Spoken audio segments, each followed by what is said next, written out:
جیسے سید مودودی صاحب نے، یہ ہمارے ہاتھ میں رسائل و مسائل ہے، اس کے اندر ان سے سوال کیا جاتا ہے دجال کے بارے میں، صفحہ اس کا 35 ہے، اور 35 صفحے پہ ان سے سوال کیا جاتا ہے کہ ایک شخص سوال کرتا ہے اور 3-4 سوالات لکھ کر بھیجتا ہے.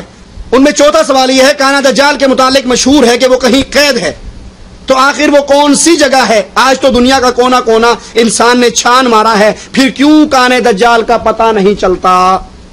رسائل و مسائل حصہ اول صفحہ 35 اس کا جواب دیتے ہیں. یہ کانا دجال وغیرہ صفحہ 37 پر جواب ہے، ترجمان القرآن رمضان شوال 64 ہجری ستمبر اکتوبر 1945 کے حوالے سے.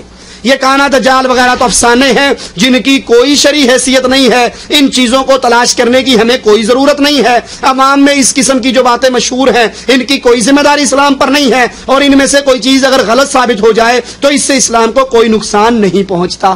اب سوال کرنے والا بھی باز نہیں آیا، اس نے پھر سوال کر دیا. جہاں تک مجھے معلوم ہے کم از کم 30 حدیثیں دجال کا تذکرہ کرتی ہیں، صحیح بخاری، مسلم، ابو داؤد، ترمذی اور فلاں فلاں کتابوں میں یہ روایات ہیں.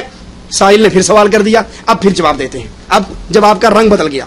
کہا میں نے جس چیز کو افسانہ قرار دیا وہ یہ خیال ہے کہ دجال کہیں قید ہے، حالانکہ اوپر وہ موجود ہے کہ کانا دجال وغیرہ تو افسانے ہیں، لیکن جب انہوں نے حدیثوں کا حوالہ دیا تو فوراً بدل کے کہتے ہیں میں نے جس چیز کو افسانہ قرار دیا وہ یہ خیال ہے کہ دجال کہیں قید ہے. باقی رہا یہ امر کے فتنہ دجال برپا ہونے والا ہے تو اس کے متعلق نماز میں بھی دعائیں مانگتا ہوں.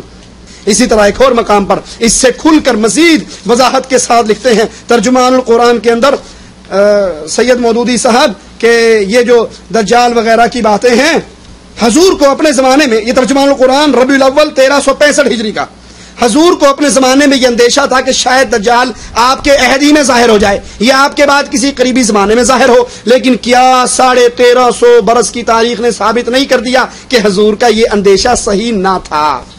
اب ان چیزوں کو اس طرح نقل و روایت کیے جانا کہ گویا یہ بھی اسلامی عقیدے ہیں، نہ تو اسلام کی صحیح نمائندگی ہے، نہ اسے حدیث کا صحیح مفہوم کہا جا سکتا ہے. جیسے میں عرض کر چکا ہوں، اس قسم کے معاملات میں نبی کے قیاس و گمان کا درست نہ نکلنا ہرگز منصب نبوت پر تعان کا موجب نہیں بنتا.